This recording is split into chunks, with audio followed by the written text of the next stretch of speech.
Hi Aquarius, welcome po sa inyong reading. So this is for June 28th to June the 30th, no? So Aquarius, I wanted to know that this is a general reading. So you may resonate with the entire reading or you may resonate with some bits and pieces of the reading. Take what's only yours. And para po sa mga bago, don't forget to click the subscribe button. Smash the like button, comment below kung kayo po ay nakaka-resonate and hit the notification bell.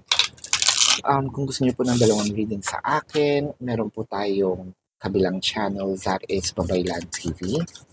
Yan po ang ating unang channel catered for our international audience. Ano po? So, Aquarius, kung gusto nyo rin sumali sa ating live sessions, dun po yun sa kabilang channel, no? Again, that is Babaylan TV. Pwede rin naman po kayong magtanong dito sa comment section as long as the question is answerable by yes or no. Pero kung feeling ninyo is hindi po kayo masasatisfy sa yes or no lang no, na sagot, sa description box po, no, meron po dong link. All you have to do is to either click the link or copy the link. You will be routed to my page or website, no? Nandun po lahat ng information.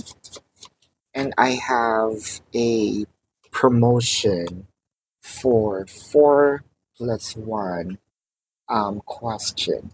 And if you also want to avail the personal reading or private reading, nandun din po yan sa description box. So Aquarius, magsimula na po tayo, no? Aquarius, ang nakikita natin dito, relationship and connecting. I feel like doon sa may mga separations, no? Nakakita ko ng pwedeng may simulang muli. Itong openings na ito might be with the past person or a new person. One thing's for sure in here. Itong sinasabi natin, kumbaga, we are lost, no?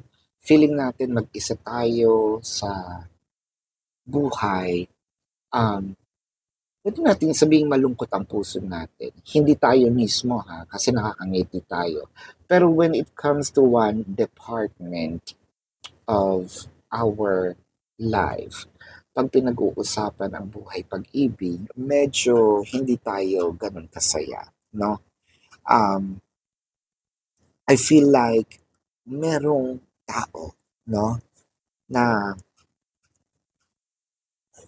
magko-cure o i-heal itong mga sugat ng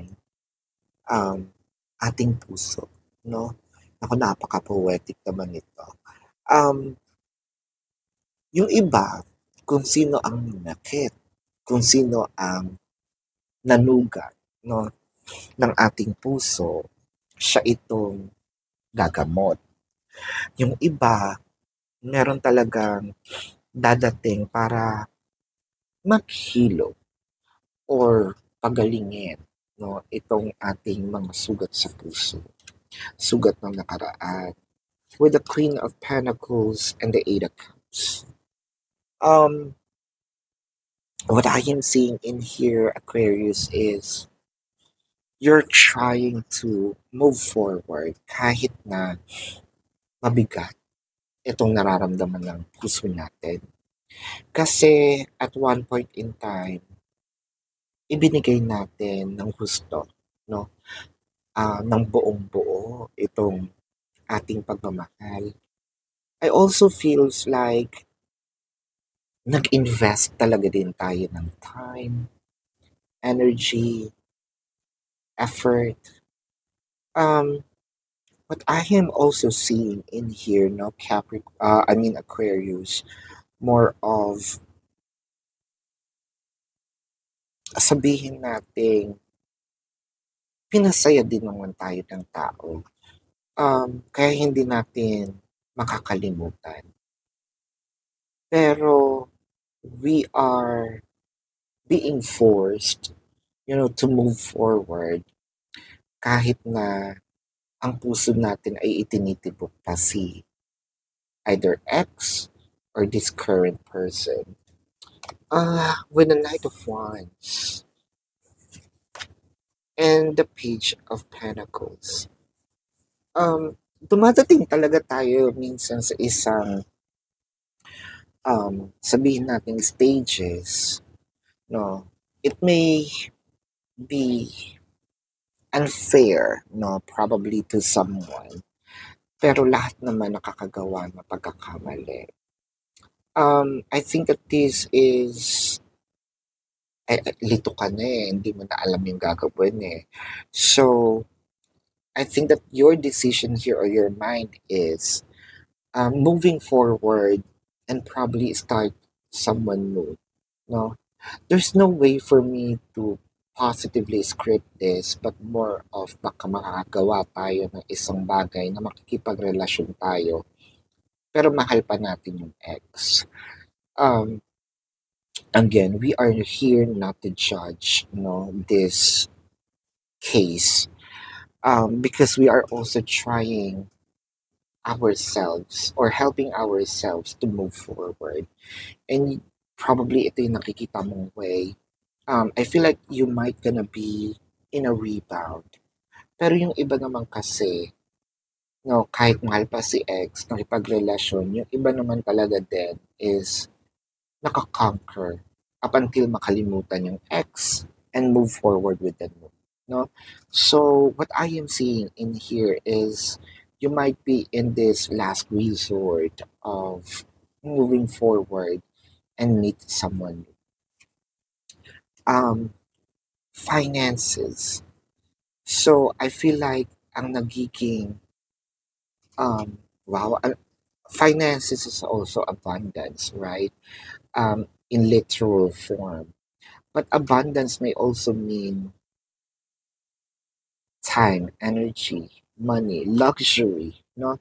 Luxury is also a slow morning, no? A peace of mind. What I am seeing in here is, let's say, this might be one of your issues with your person. Um, wow, the Queen of Pentacles. There's something that you are invested, and I feel like you are more of the investment in here is going to return or to be returned. No, let's just see who this person is. Is this the past, the future, the Ten of Swords, and the Magician?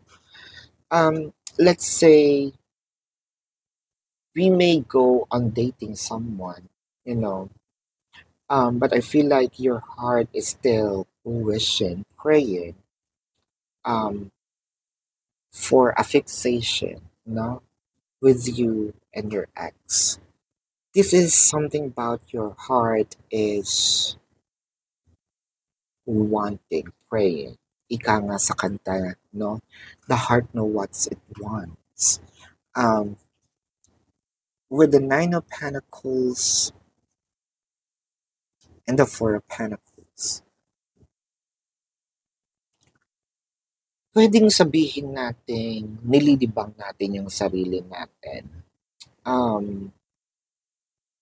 Pero when it comes to ibibigay natin ang puso natin o ang relasyon natin sa iba, chances are sige pwede, pero yung most numbers of you, sabihin natin niya maglilibang lang muna ako. Pero yung puso ko is tinitibok pa rin, no, ang ex. And I am, kumbaga sabihin natin is crossing my fingers na hopefully um, magkabalikan kami, magkita kami uli, maayos namin itong relasyon namin. No? Um, Bago natin buksan itong dalawang cards na nandito, no? Aquarius, let's check the zodiac sign of the person. This might be their sun sign or a placement in their chart. What I'm seeing is Taurus, Pisces, Leo, Virgo, Sagittarius, and Capricorn. no?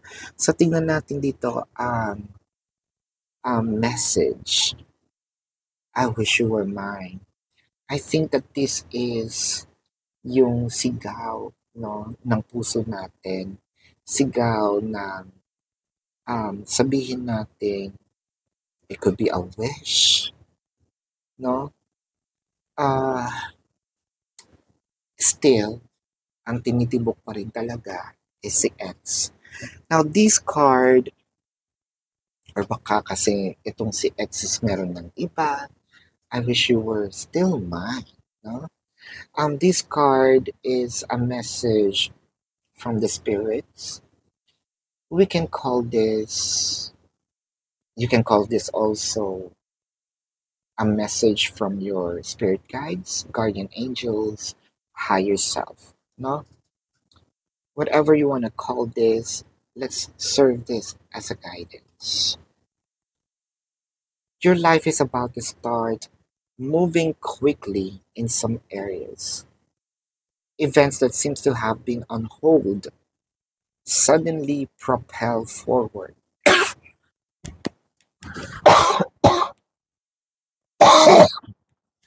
I'm sorry. Um, Move with the flow.